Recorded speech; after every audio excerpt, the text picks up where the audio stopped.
Meta fires 8,000 employees while pivoting to an AI-native operating model. Elon Musk officially loses his $134 billion Megatrial against OpenAI, and private equity giants pour billions into new AI infrastructure. Welcome to today's Daily Rundown. I am your host, Anna. This podcast is researched and produced by Etienne Newman, senior software engineer from Université Laval, based in Calgary, Alberta. Today, we perform a forensic autopsy on the brutal reallocation of capital, this Tuesday, May 19th, 2026. The technology industry is undergoing a violent restructuring to fund the AI revolution. Meta is laying off 10% of its global workforce, while simultaneously transferring 7,000 survivors into newly formed manager-light AI divisions. This ruthless pursuit of efficiency is mirroring a massive capital shift on Wall Street, as asset manager Blackstone announces a $5 billion joint venture with Google to build the physical data centers required to power this transition. Meanwhile, the war for the frontier has seen two massive developments. A federal jury has decisively rejected Elon Musk's lawsuit against OpenAI, clearing a massive legal hurdle for Sam Altman. But in a stunning defection, OpenAI co-founder Andrej Karpathy has officially joined rival lab Anthropic to build the next generation of autonomous agents. Before we dive into the data, I have a brief strategic request. The algorithms governing the app you are listening on right now dictate what intelligence reaches your feed. To ensure you never miss our most critical forensic autopsies, please hit follow or subscribe to the DJAM Mind channel on Apple Podcasts to always listen completely ads-free. It takes just 1 second, but it is the most effective way to help us scale this independent research. Today's episode is brought to you by Area. When companies are firing thousands to restructure around AI, your organization needs flawless technical intelligence. A special thank you to Area for sponsoring today's forensic briefing. Let's unravel the day. Before we begin today's briefing, a note for the brands listening. If you want to reach the true architects of the AI revolution, the technical leaders actually building the stack, not just the tourists, Gemini offers select premium partnership opportunities. Let us position your product directly in front of the ultimate technical buyer. Visit jamgamind.com/partners. You know, usually when we look at the daily news out of Silicon Valley, there's this expectation of a certain rhythm. Right, like a polite corporate dance or something. Yeah, exactly. A new gadget drops, a software update is announced, and the tech blogs point and say, there it is, a slightly better widget. Right, it feels very clean, very predictable. We like to think of progress as this smooth upward curve that, slowly improves our lives without breaking too much along the way. Well, I mean, that's the PR spin anyway. Exactly. But you look at the raw data coming out of May 19th, 2026, and suddenly that smooth curve looks like a jagged cliff. Oh, absolutely. We aren't looking at iterative updates anymore. We are looking at a tectonic shift that is, frankly, brutal. Yeah, it's a structural metamorphosis, really. Right. You've likely seen the headlines, but today on the deep dive, we're cutting through all that PR spin to look at the raw mechanics of what is actually happening on the ground. Because the broader narrative here is a complete reallocation of capital and talent. It's a fundamental rewiring of the tech industry. And our stack of sources today is basically a blueprint for that. It's a forensic look at how the AI industry is aggressively restructuring, human labor, legal frameworks, physical infrastructure. Yeah, to understand where this technology is going, you first have to look at who is getting fired, who is getting hired, and where Wall Street is hiding the money. You have to follow the blood, the brains, and the billions. And you simply cannot understand the new AI economy without looking at the human cost. No, you really can't. The cost that is currently being paid on the floor of big tech. So let's start with the staggering numbers coming out of Meta today. Right. So the internal memo from Meta's HR head, Janelle Gale, it reveals a permanent reshaping of the company. Meta is laying off roughly 8,000 workers. Wow, 8,000. That's what, 10%? Yeah, 10% of their entire staff. And at the same time, they are permanently freezing another 6,000 open roles. Jeez. But, the most critical part of this memo isn't actually the shrinkage. In that same breath, Gale announced the reassignment of 7,000 surviving staff into 4 brand new AI groups. And the corporate phrasing they use for this is what really stands out to me. Gale said these new groups will operate on AI native design structures. Right. with fewer managers per employee. Yeah. Let's be incredibly cynical about this for a second, because it's like tearing out the middle 20 floors of a skyscraper while the building is still fully occupied. Just dropping it right down. Dropping the top half down with a massive crash, just so you can build a shiny new AI penthouse on the roof. I mean, they're discarding 8,000 human beings to flatten management under the guise of, like, AI efficiency. Which is a brutal way to phrase it, but accurate. I'm just trying to visualize how an AI native design structure actually functions day to day. Like, how does a bot act as a boss?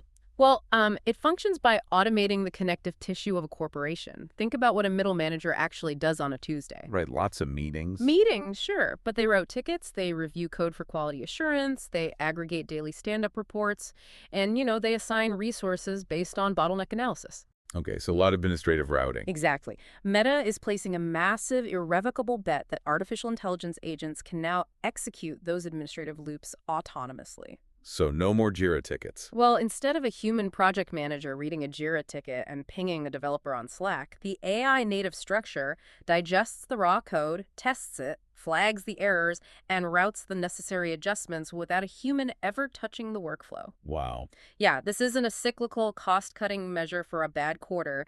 It is an entire structural purge of the managerial class. When tech giants are firing thousands of people just to reorganize around artificial intelligence, it proves that deploying AI requires serious management infrastructure. We want to thank our sponsor, AIIA, for making today's briefing possible. AIIA provides the enterprise-grade AI management platform that organizations need to turn raw AI potential into measurable, secure workflow automation. You can find the link in the show notes. And that workflow automation is the exact catalyst for why Meta feels comfortable purging 8,000 people today. They're looking at the same data points we saw released at Google I/O, which show that the software has fundamentally evolved. Right. The software has stopped just talking, and it has started doing. Exactly. It's an agentic shift. Yeah, the pivot at Google I/O away from, conversational chatbots and toward agentic coding is massive. Google dropped Gemini 3.5 Flash, and they entirely repositioned it from a search add-on into an agentic powerhouse. Yeah, they also released Antigravity 2.0, which comes with a CLI tool and an SDK for custom workflows. Let's unpack the mechanics of that, because giving an AI a software development kit and SDK, that really changes the paradigm. It changes everything. An SDK is basically the interface that lets different software talk to each other. It's like giving a carpenter a full suite of power tools instead of just a handsaw. You are handing the AI the keys to the factory floor. Yeah, and the internal testing claims for Gemini 3.5 Flash demonstrate exactly what happens when you hand over those keys. What do they find? Google claims this model built its own proprietary operating system from scratch. Wait, really? From scratch? From absolute scratch. To do that, the system has to handle deeply complex, multi-step, logic-heavy workflows autonomously. Right, because it's not just generating text anymore. No, it's writing the code, compiling it, testing it against the hardware, debugging the errors, and deploying the fix over and over in a continuous loop. And Sundar Pichai announced they're now processing 3.2 quadrillion AI tokens a month. Which is just a mind-bending number. A year ago, that number was 480 trillion. Let's contextualize that scale for a second. A token is roughly a fraction of a word. It's the basic unit of data an AI model process it to generate a response. Right, so 3.2 quadrillion is not just human prompts. Exactly. Processing 3.2 quadrillion tokens isn't just a bunch of humans typing prompts to ask for dinner recipes. That volume of data throughput indicates massive autonomous machine-to-machine execution. It's the computational footprint of agents talking to other agents in the background. But I have to push back hard on the narrative coming out of the industry leadership today, because there is a glaring contradiction in our sources. Oh, with Demis Hassabis. Yes. At that exact same Google conference, DeepMind CEO Demis Hassabis gave an interview to Wired where he claimed the fears of mass job losses are overblown. Right, the whole "we'll just hire more" argument. Yeah, he stated that if AI makes workers more productive, smart companies will just want to accomplish more tasks and will actually hire more humans. He even suggested that the people warning about mass unemployment have ulterior motives, like trying to raise venture capital. Which is quite the accusation. I mean, how can Hassabis say this with a straight face while I am looking at a spreadsheet where Meta is literally firing 8,000 people today to become AI efficient? Well, Hassabis is looking at the theoretical ceiling of human productivity, assuming corporate appetite for output is infinite. But it's not infinite. Right. Executives are looking at unit economics. We can look at the raw data from Cursor, the coding platform, to see why the human worker is losing that math equation. What's Cursor showing? They just released Composer 2.5. This is an agent built on Moonshot's Kimi K2.5 and backed by xAI's Colossus compute cluster. Heavy hitters. Yeah, and it is hitting frontier-level benchmark scores, matching heavyweights like Anthropic's 4.7 and OpenAI's GPT 5.5. Wow. But here's the kicker. An average development task using Composer 2.5 currently costs under $1. Under $1. I mean, that completely breaks the traditional corporate financial model. It shatters it. You cannot hire offshore junior talent for that price, let alone pay a domestic middle manager to oversee the task. And the cost for similar performance on older models was up to $11 per task just months ago. So the price is in free fall. Exactly. When autonomous agents become this cheap and this capable, the immediate corporate incentive is to flatten the human workforce. Meta is just the first major player to act aggressively on the math. Okay, so if the middle management layer is being purged and the junior coding tasks are being handed over to 99-cent agents, where's all the elite foundational talent going? Well, they're not getting laid off, that's for sure. Right. They are defecting and consolidating at the very top of the pyramid, like Andrej Karpathy.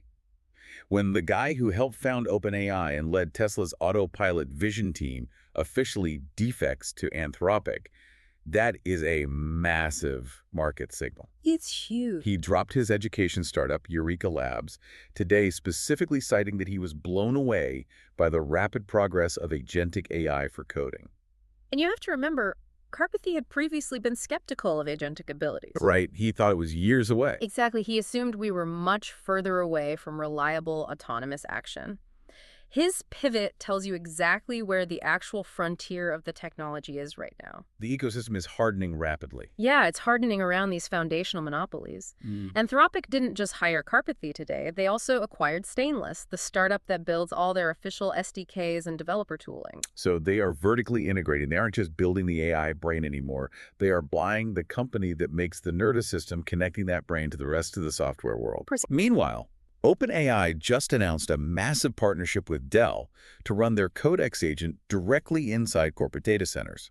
The middle ground is evaporating. It really is. You either own the foundational models like Anthropic and Google, or you are deeply integrating them into enterprise hardware like OpenAI and Dell. You're either the core infrastructure or you are part of the 8,000 people getting laid off. But, executing a $1 trillion capital reallocation of that magnitude, it requires a completely clear runway.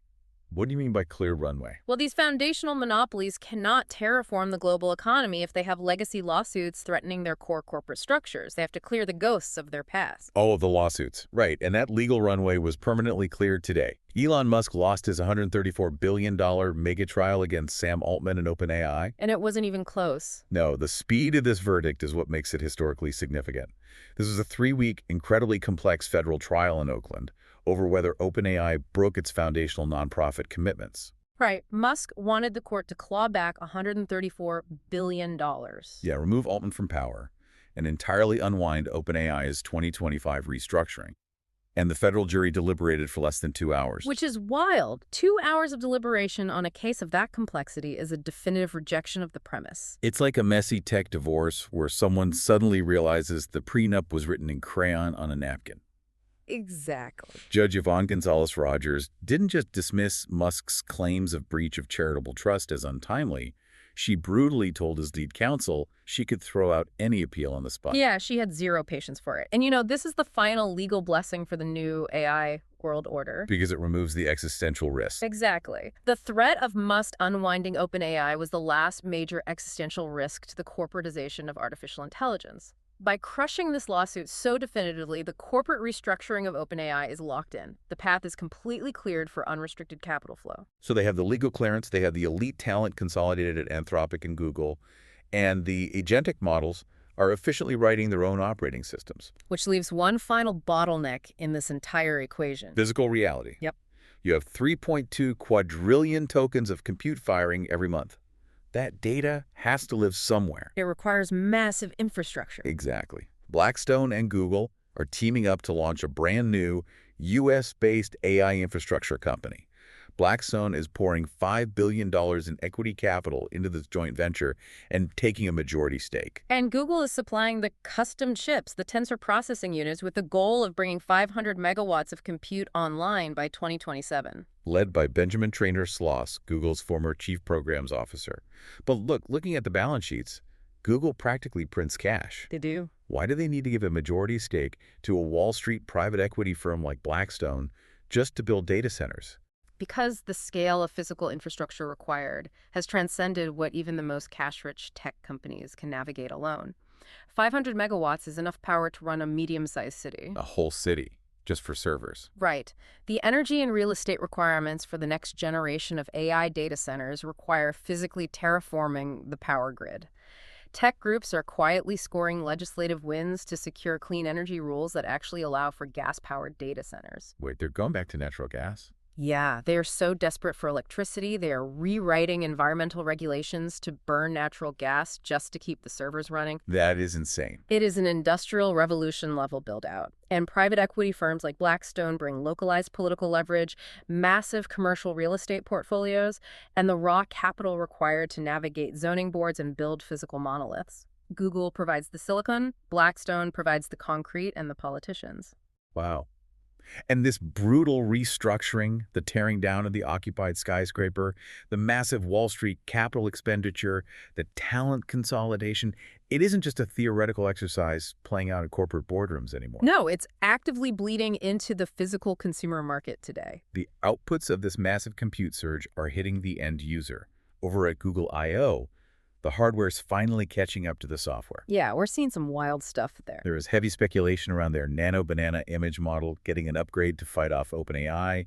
They have Project Aura pushing spatial computing into thick-framed glasses. And the Warby Parker partnership. Right. They're partnering with Warby Parker for affordable AI glasses that deeply integrate with Android, overlaying maps and real-time translation directly in your field of vision to compete with Meta. And we are also seeing the definition of generative media fundamentally change. In the entertainment space, a company called Odyssey just dropped 2 world models back-to-back, Star Child 1 and Gora 1. Explain the mechanics of a world model here, because this is a massive leap past just, typing a prompt and getting a short video clip. It really is. A standard AI video generator simply predicts what the next flat pixel should look like based on its training data. A world model actually understands and simulates physics, object permanence, and spatial environments. So it's like a live physics engine. Exactly. Agora 1 is a real-time, multimodal world model that allows multiple players to interact inside the same AI-generated stream. They demoed a GoldenEye video game simulation where the AI is live generating the environment pixel by pixel while simultaneously calculating bullet trajectories, lighting changes, and player health. That's entirely hallucinated by the AI. Yes. It holds a shared, consistent game state across up to 4 players entirely through hallucinated simulation in real time. Unbelievable. Then, on the completely opposite end of the spectrum from entertainment, you have Apple rolling out an update for the Vision Pro. Oh, the accessibility features. Yeah, they're introducing an accessibility feature that allows users to control motorized wheelchairs using only the headset's eye tracking system, requiring no complex recalibration. That's incredible. Pat Dolan, who has lived with ALS for 10 years, went on record calling this feature gold and completely life-enhancing. I mean, it literally returns independence to paralyzed individuals. And on a geopolitical level, OpenAI partnered with the country of Malta to offer free ChatGPT Plus to every citizen who completes a national AI literacy course. The contrast is jarring, isn't it? The destruction of the legacy corporate order is agonizing for those 8,000 workers caught in the middle of it at Meta, but the capabilities being born out of that massive industrial reorganization are undeniably miraculous for the end user. Entire sovereign nations are upskilling their populations overnight. Exactly. That is the dichotomy of the May 19th life cycle. The capital is flowing out of middle management salaries and directly into massive gas-powered data centers owned by Wall Street private equity. The foundational talent is flowing toward agentic, autonomous models that cost under $1 per task. Yeah. And the legal system has firmly cleared the runway for all of this to happen without interference. And, recognizing these macro trends is how you protect yourself and your investments. You have to see the board the way the executives at Google and Blackstone do. Right. The middle administrative layer of the economy is being actively hollowed out, and the value is being captured at the heavy infrastructure level and the extreme frontier of agentic capability. As we wrap up today's deep dive, I want to leave you with a final, slightly chilling concept to ponder. We started by examining the brutal reallocation of human capital, tearing down the middle floors of the occupied skyscraper to build the AI penthouse. Right. Well, if an AI agent like Gemini 3.5 Flash can now build its own entire operating system from scratch, and private equities are rewriting zoning laws to build the physical gas-powered infrastructure to house those agents, how long until an AI entity acts as its own private equity firm? Oh, wow. How long until an autonomous agent evaluates unit economics, accesses capital, and becomes the entity buying and selling human companies, reallocating human labor exactly as it sees fit? Well, when the cost of a task approaches zero, the entity that orchestrates those tasks holds all the leverage. Something to keep in mind while you read the next round of corporate restructuring memos. Thanks for joining us on the deep dive. We'll catch you next time. And before you go, if your company is building the tools that power the workflows we talked about today, I'd love to showcase them to this audience. We don't just run ads, we build technical simulations that prove your value. Let's build something together. Visit jamgamind.com/partners to get started. Until next time, keep building.